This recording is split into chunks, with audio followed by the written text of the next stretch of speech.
The first thing I noticed was the empty space beside me. At the time, it seemed harmless, just a gap in the lineup while everyone gathered for the annual family Christmas photo. But looking back now, that empty space was the moment my marriage officially ended. I just didn't know it yet. Every year, Noah's family took the same photo after Christmas dinner. Same living room, same fireplace, same terrible matching pajamas his mother insisted on buying for everyone. It was tradition, predictable, safe. The kind of family ritual people assume means stability. And standing there smiling beside my husband while secretly having an affair with another man made me feel like the worst kind of fraud. The affair with Evan had started 10 months earlier.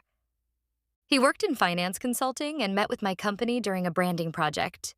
Confident, calm, sharp enough to make ordinary conversations feel dangerous.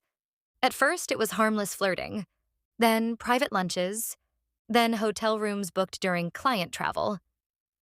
And eventually it became something I stopped questioning morally because routine makes people numb. That's the terrifying part nobody talks about. Not the guilt, the adaptation. By Christmas, I genuinely believed I had everything under control. Noah never accused me of anything, never checked my phone, never acted suspicious. If anything, he became calmer over the months, kinder, more patient. At the time, I interpreted that as trust. Now I know it was distance. There's a difference. The idea to invite Evan to Christmas dinner wasn't mine originally. That's what still unsettles me most. Noah suggested it, casually, like it meant nothing. "You talk about him all the time," he said one night while washing dishes. "Seems rude not to invite him if he's spending the holidays alone." I remember nearly dropping the plate in my hands, but Noah just smiled. Calm, always calm. I should have understood right then. Normal husbands don't invite the man sleeping with their wife to Christmas dinner, but affairs destroy your instincts. You spend so much energy managing lies that eventually your brain starts rejecting obvious danger, because accepting it would force reality back into focus. So instead, I convinced myself Noah was clueless. A Christmas dinner felt surreal from the moment Evan arrived.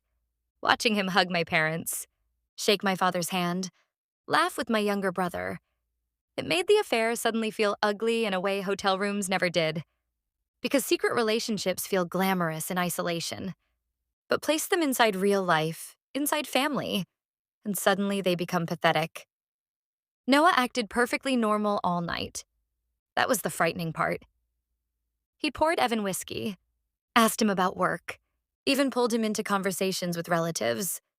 At one point, my aunt whispered to me, "He's charming." And I felt this horrible twisting feeling in my stomach. Not guilt exactly. Something worse. Exposure approaching. About halfway through dinner, Noah disappeared upstairs briefly. When he returned, he had the tripod for the annual family photo. Everyone groaned dramatically like they always did. People fixing hair, arguing over positions, children running around screaming. Normal family chaos. Noah started organizing everyone carefully. Parents in the center, kids in front, couples together. And then he looked at me. "Stand over there," he said, pointing near the fireplace. I moved beside the tree while everyone shuffled around me. Then Noah looked at Evan, smiled, and patted the empty space directly beside me. "Come stand here." My entire body went cold. Not emotionally, physically, like ice water flooding through my chest. Evan hesitated too, just slightly. But Noah kept smiling, patient, relaxed. "There's room beside Claire," he said casually. "Wouldn't want anybody cropped out." The room was still noisy enough that nobody noticed the tension immediately. Not yet. But I noticed. And Evan noticed. Because suddenly the empty space beside me didn't feel accidental anymore. It felt prepared. Evan finally stepped beside me, close enough that our shoulders almost touched. And Noah raised the camera remote slowly in his hand. Then he said the sentence that destroyed my life. "Perfect," he said calmly. Now the couple can stand together. Silence. Instant. Absolute. My mother frowned first. Confused. My father looked between us slowly, trying to understand. But Noah never looked away from me.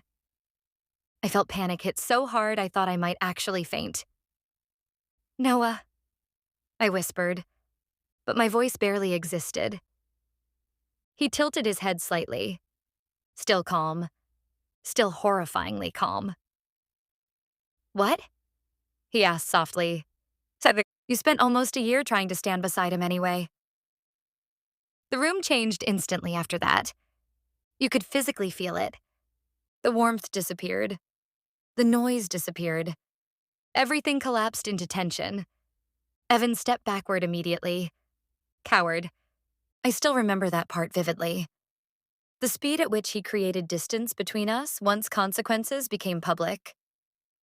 My younger sister looked at me with pure confusion. What's he talking about? Nobody answered, because everyone already knew. Not fully, but enough. Enough for reality to settle over the room. Noah finally looked toward my parents, then spoke with the same terrifying calmness. My wife and Evan have been sleeping together for 10 months. My mother gasped sharply. My father's face hardened instantly. And somewhere behind me, I heard someone quietly say, "Oh my God." I started crying immediately. Panic tears. Humiliation tears. The kind where your body reacts before your mind can protect itself. Evan muttered, "This isn't the place." Noah laughed softly. Not loudly, not angrily, just tired. "No," he said. "The hotel rooms were the place." That line hit the room like a bomb. I begged Noah to stop, quietly at first, then desperately. But he kept going. Not emotional, not screaming, just honest. "I knew after Miami," he said. And my stomach dropped instantly. Miami had happened 6 months earlier, meaning he'd known. For 6 entire months. Suddenly, every strange moment from the past half year made sense. The calmness, the politeness, the emotional distance.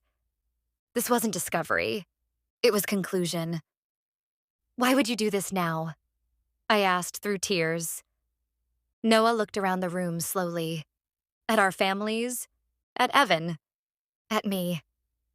Then he gave the answer I still hear constantly in my head. "Because I got tired of pretending we were still a family while you were building another one in secret." Nobody moved. Nobody spoke. The room felt frozen in shame. Then Noah lifted the camera remote slightly, smiled faintly, and said, "At least now the photo's honest." That sentence broke me completely, because suddenly I understood what the empty space beside me had really been.